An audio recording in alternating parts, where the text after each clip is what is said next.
In a moment, BBC Two follows the fortunes of a group of travelling variety artists in the Scottish Highlands and Islands as they struggle to complete Callum Kennedy's commando course. In 25 minutes here on One, Desmond Wilcox documents a story of sheer courage and athletic endurance as tonight's visit introduces Don Clark, the triathlon man. Then at 10:15, we've highlights of today's action at Wimbledon in Match of the Day, introduced by Desmond Lynham, followed by another excursion with the Sunshine Cab Company in Taxi at 11:15. And that's the way things look for the late evening here on BBC One. Now the 9 o'clock news with Julia Somerville.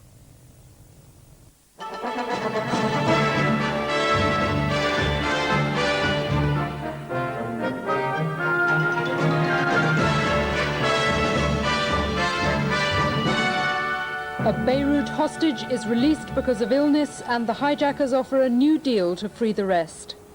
In Torquay tonight, police find a possible IRA bomb.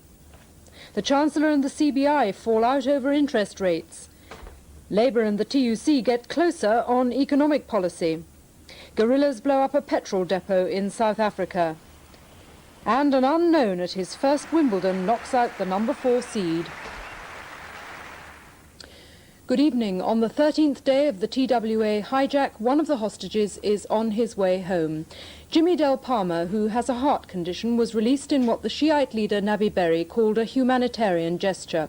And Berri made the United States an offer to transfer the other 39 hostages to a Western embassy in Beirut until the problem of the hijackers' demands is sorted out. But there were strings attached. America would have to keep her fleet out of Lebanese waters and promise not to retaliate once the hostage affair is over. The White House tonight said the only solution was the prompt release of all the hostages and refused to comment on Mr. Berri's offer. It was Mr. Berri's reply to President Reagan's tough talk of blockades or worse. Jimmy Del Palma from Little Rock, Arkansas, has a bad heart, and Mr. Berri produced him, spoke of him being home by American Independence Day next week, and announced his plan to put the rest of the hostages under the protection of a Western embassy here on condition the U.S. Navy task force stays away from the Lebanese coast. Mr. Palmer was by no means cowed when asked if he sympathized with his hijackers. Of the original hijackers, no. The people, Mr. Berri's people, I suppose, yes, I have a lot of sympathy for them. But the original hijackers, no, I do not have any sympathy for them. Then for Jimmy Palmer, who described himself as just a typical American, but whose life will probably never be quite the same again, one final ordeal by photographers before his ride to freedom. The diplomatic strands are starting to come together. Last night, President Reagan was talking tough. Then he received word via the British ambassador here, Sir David Myers, that Mr. Berri was now convinced that Washington would not back down, and he was prepared to give some ground. A Western diplomat here involved in trying to end the affair peacefully says, 2 days ago, the future looked grim. Now, given common sense all round, it could end peacefully. But it's not over yet. It needs a response now from President Reagan. For the time being, at least, TWA Flight 847 will continue to sit on the runway at Beirut Airport. A reminder to Mr. Palmer as he took off to freedom, not that one would be needed, of the hostages he's left behind. With regret, he said. Half an hour later, when he arrived in Cyprus to the sort of reception only Americans can lay on, live TV pictures beamed into millions of homes across the Atlantic, Mr. Palmer, perhaps realizing for the first time that after 13 days with his life in the balance, he was at last really free, had a brief message for his family. I'm just happy to be out of Beirut and with American people. In Beirut, one of the crew of the hijacked plane was taken to hospital after the gunman had said he was dying. But as Keith Graves reports again, he was taken back to the plane after medical tests. Behind him, Mr. Palmer left another drama on board the hijacked aircraft. A gunman demanded a doctor. "We have a dying man on board. We do not want to take responsibility," he said. Soon afterwards, after cameramen had been ordered away at gunpoint, First Officer Philip Maresca was taken off the aircraft and to hospital in Beirut. But within an hour he was back and he told the control tower I'm okay now. Mr. Maresca had a message for his government. Let's wrap this up. It's gone on long enough. We want the hostages on both sides, Lebanon and Israel, released. But for now, he's spending his 13th night on the aircraft. Israel had been planning to release another batch of Shiite prisoners tomorrow, but the Israelis have postponed the move because they don't want it to look as though they're responding to the freeing of the American in Beirut. The 70 Shiite prisoners were due to be released from the Atlit military compound, the second batch to be freed this week. However, the unexpected release of one of the American hostages in Beirut changed all that. By freeing 31 Shiites on Monday and now postponing freedom for the rest, Israel is displaying its determination not to get involved in any tit-for-tat exercise with Shiite leader Nabi Berri, though apparently willing to still negotiate with him. Of course, we are ready to negotiate with anyone in Lebanon about our relationship, about settling all the common matters, but we know very well that Mr. Berri is not ready for it, is not ready to accept any contacts with us. In an effort to thaw the present frosty American-Israeli relations over the crisis, Prime Minister Shimon Peres has asked President Reagan for maximum coordination in future handling of the hostage situation. Israel's basic position, however, remains unchanged, insisting that all the Shiite prisoners will eventually be freed, that their release has absolutely nothing to do with the hostage crisis, that Israel will not take the initiative because it's up to the United States to make a formal request before setting them free. A hotel in Torquay has been cleared of staff and guests after police found what could be a bomb hidden in one of the rooms there. The Palm Court Hotel was cleared about an hour and a half ago after the suspect object was found. An army bomb disposal squad from Plymouth has been called in. Torquay was one of the 12 resorts listed as possible targets of a new IRA bombing campaign. The Assistant Chief Constable of Devon and Cornwall Police, Mr. Rupert Ormerod, said something suspicious had been found in the hotel, and bomb disposal experts were examining one particular area of a particular room at the front of the hotel.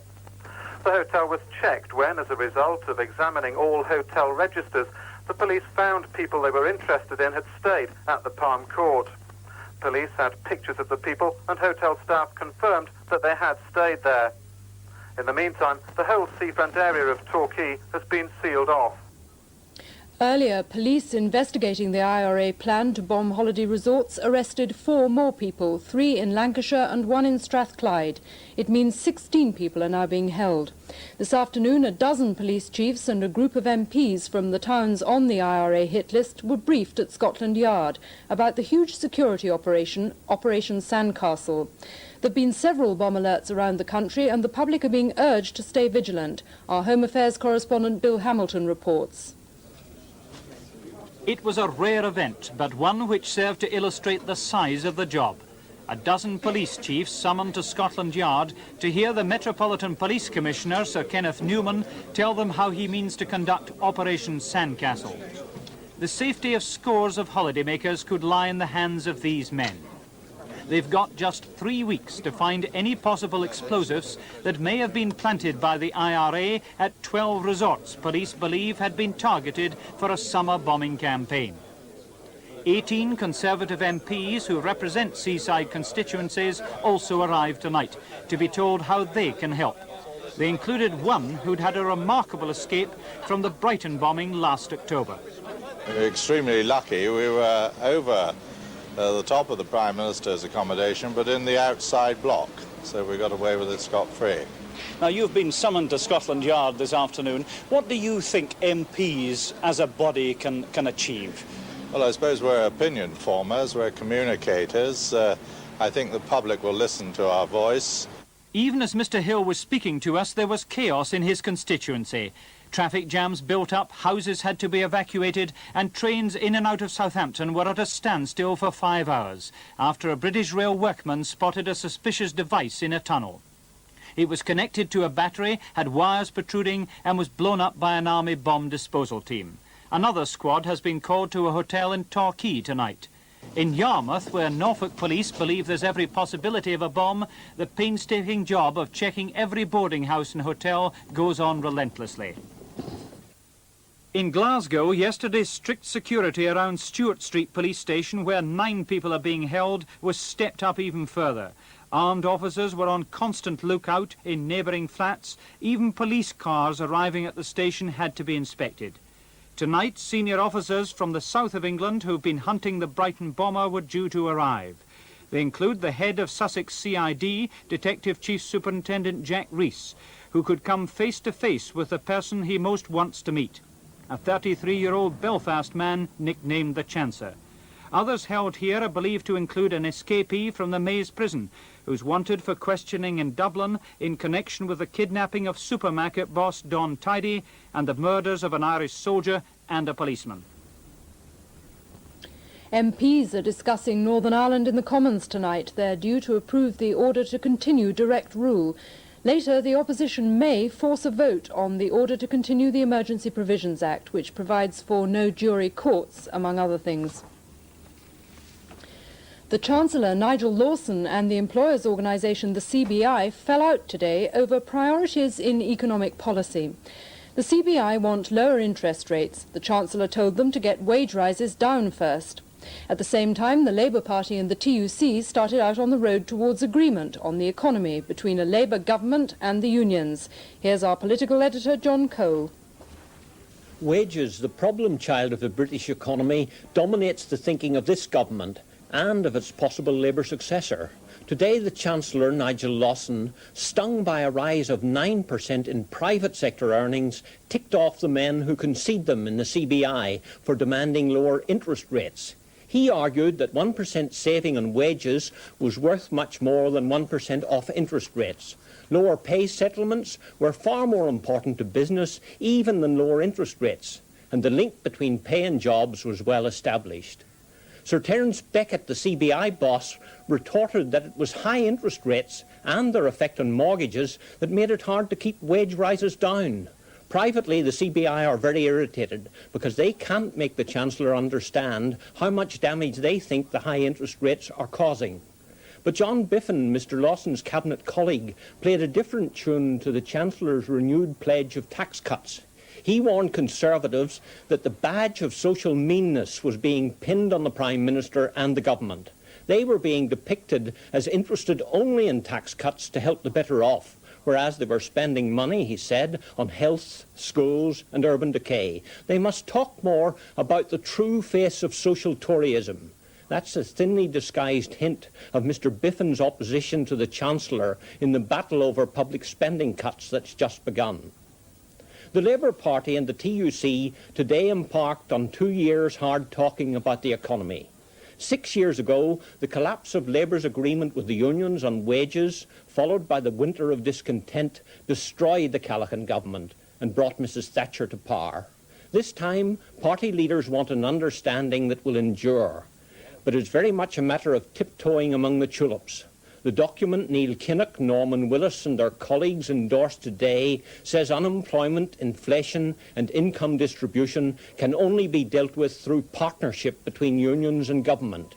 It rules out statutory norms and government-imposed wage restraint.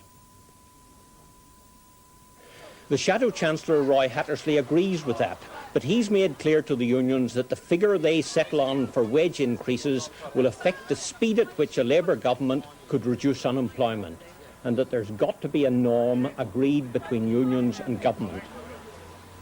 But the new leader of the Transport Union, Ron Todd, yesterday ruled out any restraints on pay. He said pay restraint, incomes policies, whatever they were called, had divided the Labour movement and done nothing for the economy.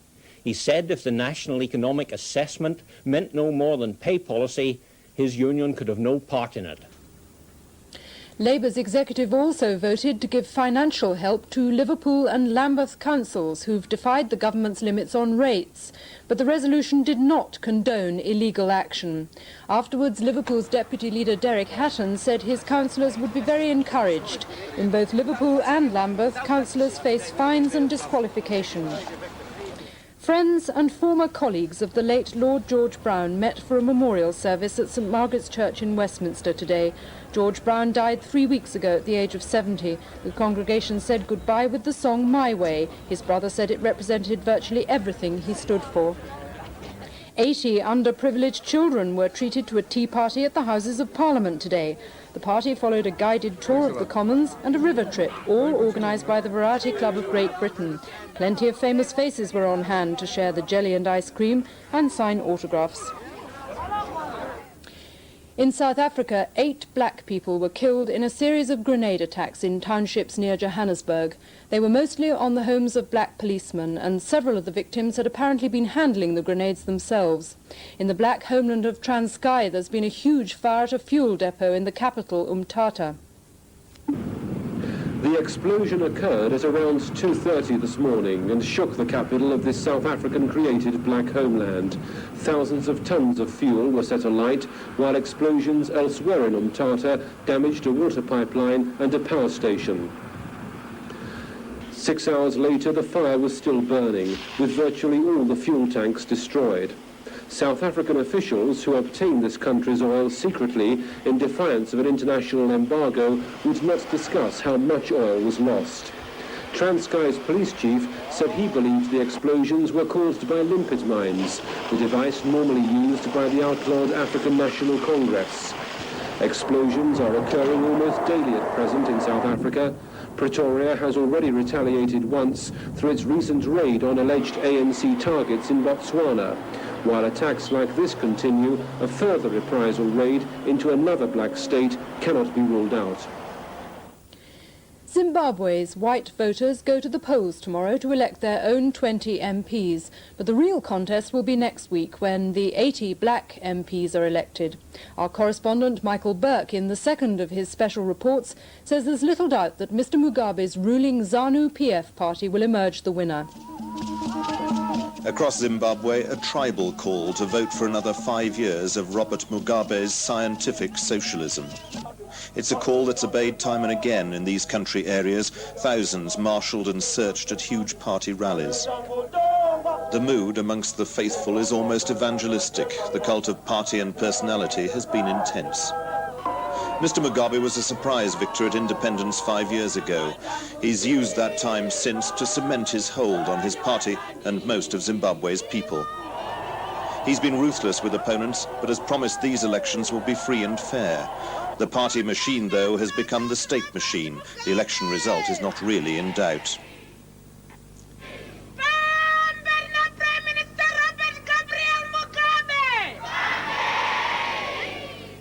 Five years after the war, Zimbabwe is still in a state of emergency. The military and police sometimes seem extensions of party power, but there has not been the civil war many feared. Mugabe, the Marxist who tolerates free enterprise, runs a successful African country. Certainly agriculture here is booming. £3 million worth of tobacco sold here in Harare today. 300 million of precious foreign exchange for the crop. The farmers, black and white, have done well out of independence. The town people less so. Outside the tobacco factories of Harare, big queues of unemployed. The foreign currency, Mr Mugabe's critics say, is being squandered. £100 million is being spent on a conference centre. 4,500 seats, materials and builders from abroad. Nobody knows where the customers will come from. That foreign exchange could have been spent on new buses. Public transport in Zimbabwe is running down, starved of money and of spare parts. An independent police inquiry into the murder of Miss Hilda Murrell, the anti-nuclear campaigner, has cleared British intelligence services of any involvement. But West Mercia police are criticised for their handling of the original investigation. The inquiry was set up after allegations that Miss Murrell was killed by a blundering Secret Service agent 15 months ago. Hilda Murrell was 78 when she was killed in March last year. She was attacked in her home near Shrewsbury, bundled into her own car and driven to a country lane. It seems that after a struggle in the car, the vehicle left the road and became stuck in mud. Miss Murrell was dragged into a field, stabbed and left to die. Her body wasn't found for 3 days. Miss Murrell was a well-known anti-nuclear campaigner and the aunt of Commander Robert Green, an officer who served in naval intelligence during the Falklands War. Labour MP Tam Diel claimed in Parliament he had information that British intelligence officers killed Miss Murrell. He said she disturbed them, searching for documents about the sinking of the General Belgrano. The inquest coroner described this as rubbish. An inquiry into the way West Mercia police investigated Miss Murrell's death was carried out by Peter Smith, Assistant Chief Constable of Northumbria. This too discounts any involvement in her death by British intelligence. Now, I went to the highest echelons in British security, naval security, telecom and the post office. For my inquiries, which have taken me thousands of miles to various parts of the country, interviewing many, many people, everybody whom I thought might be able to help, there is not one shred of evidence to even suggest that British intelligence were in any way involved in the murder of Hilda Murrell. But the report criticises West Mercia police for the 3-day delay in finding Miss Murrell's body, which it says hampered the early investigation and gave rise to speculation. There's also criticism of the way the police followed up the connection between Miss Murrell's death and the activities of a private detective who'd been investigating anti-nuclear objectors. The report also says police handling of inquiries from the media could have been better. After his long inquiry, Mr. Smith still finds the case baffling. This probably has been one of the most bizarre murder cases that I've come across or even read about, you know, during the whole of my service. At the High Court, the Bloodstock auctioneers Tattersall's have been cleared of negligence over the sale of a yearling colt. The owners of Sulafa had sued the auctioneers and a professional gambler, James Flood, for nearly £250,000. The case arose over what the judge called a fraudulent bid by Mr. Flood. Gary Lloyd has the details.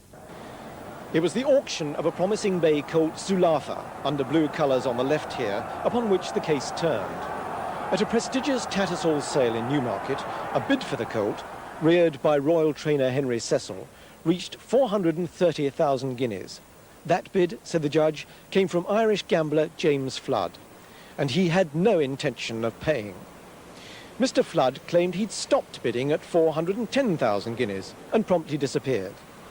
2 days later, Sulafa was re-auctioned and sold to Sheikh Hamdan Al Maktoum of Dubai for only 200,000 guineas, less than half the price. The colt's original owners, a Liechtenstein company called Alchemy International, said Tattersall's were negligent. They said the colt should have been re-auctioned the same day. But Mr. Justice Hurst cleared Tattersall's of negligence and said their witnesses were honest and straightforward. He couldn't say the same of James Flood, whom he branded a bombastic liar and a braggart. The judge said Mr. Flood almost boasted he was a gambling cheat. He did bid 430,000 guineas, he refused to identify himself afterwards, and he absconded with the greatest possible haste. The judge ordered him to pay the difference in price, 230,000 guineas with interest. There were two big surprises on the third day of Wimbledon. First, the sun actually shone for a while. Then one of the top seeds, Mats Wilander, was knocked out by a 21-year-old ranked 77th in the world. Mark Austin reporting. The sun came out for the first shock of Wimbledon. Wilander, the number 4 seed and a favourite to challenge McEnroe, was in big trouble against an unknown, Slobodan Živojinovic. The 6'6" Yugoslav took the first set 6-2. Wilander took the second set, but the form that has already won him the French and Australian titles this season seemed to have deserted him. The Yugoslav's big serve proved a handful for Wilander, and his name a mouthful for the umpire. Advantage Živojinovic. In the end, he won the match 6-2, 5-7, 7-5, 6-love, and that on his Wimbledon debut.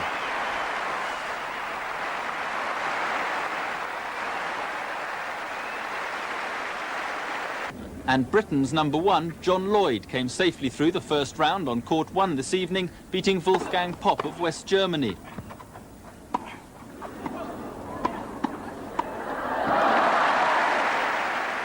Lloyd, watched by wife Chris, was in aggressive mood and won in straight sets. He's on match. Now it's up to his wife, recovered from a neck injury, to start her more realistic championship challenge. And now back to the bomb scare in Torquay. The Palm Court Hotel on the front has been evacuated after police found a suspect package hidden in one of the rooms. The entire seafront area has been cordoned off. Torquay is one of the resorts on the IRA's hit list, and it's understood that staff at the hotel recognised photographs of wanted men as people who'd recently stayed at the hotel. An army disposal team is on the scene. And finally, back to Wimbledon, where an unknown Australian model has become a film star overnight after being wrongly identified on television screens around the world as John McEnroe's girlfriend, actress Tatum O'Neill. Isabel Cowan was in the players' box watching McEnroe when cameras picked her out as Tatum. We made the same mistake ourselves. Today, Isabel admitted she was embarrassed, but flattered too. And that's it for now. You can see Newsnight at 5 to 11 on BBC Two, but from me, good night.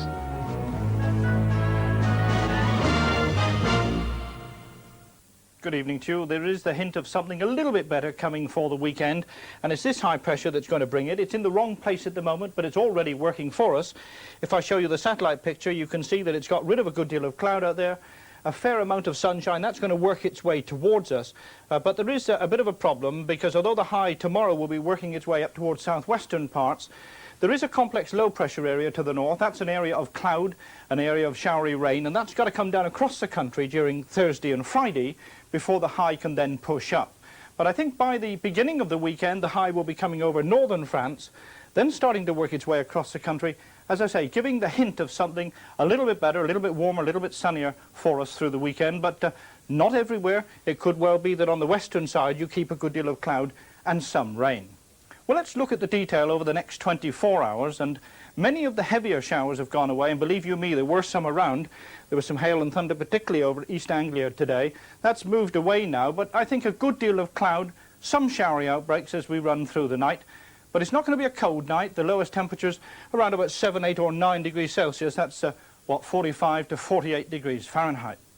And then tomorrow, well, quite a mixture, a good deal of cloud, I think, in many places, especially up over in Scotland, down towards Northern Ireland, northwest England, down towards northwestern parts of Wales, and that cloud will be giving you some rain from time to time, probably not amounting to a great deal. Now, the further south and east you go, the better your chances, I think, of getting a little bit of sunshine, but the better your chances, too, of seeing some showers. And I think tomorrow afternoon there could again be 1 or 2 fairly heavy ones, particularly on the eastern side of the country. But even there, I don't think there'll be as many showers as there have been today. Indeed, right down in the southwest, Devon and Cornwall there, probably very few showers around at all. Tomorrow then, temperatures really nothing to write home about. Highest temperatures about 18 or 19 Celsius. That's around the mid-60s Fahrenheit. That's it. Bye-bye. Collect a copy of Radio Times and read about Howard Barker's radical new play, Pity in History, starring Norman Broadway, Anna Massey and Alan Rickman. 3 characters caught up in the ideological chaos of the English Civil War. In the age of the coach, Radio Times talks to the men behind the world's top-level tennis stars to find out who's really the boss in the critical partnership that can make or break an aspiring champion. And there's an article of value on the new series Great Collectors about the super-rich enthusiasts with a passion to own the world's greatest art treasures. If we get one more Imperial egg, we're 1 up on the Kremlin. They only have 10, we have 10. We have a bead on the ones that are around. We have a bead on them, but we don't have we don't have them in hand. We just know who we're waiting for either to drop dead, go broke, or sell their egg. Millionaire Malcolm Forbes surrounds himself with treasures, making a collector's item of the new Radio Times.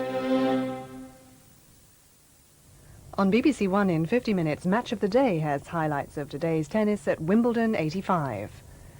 Now The Visit. Desmond Wilcox meets the triathlon man.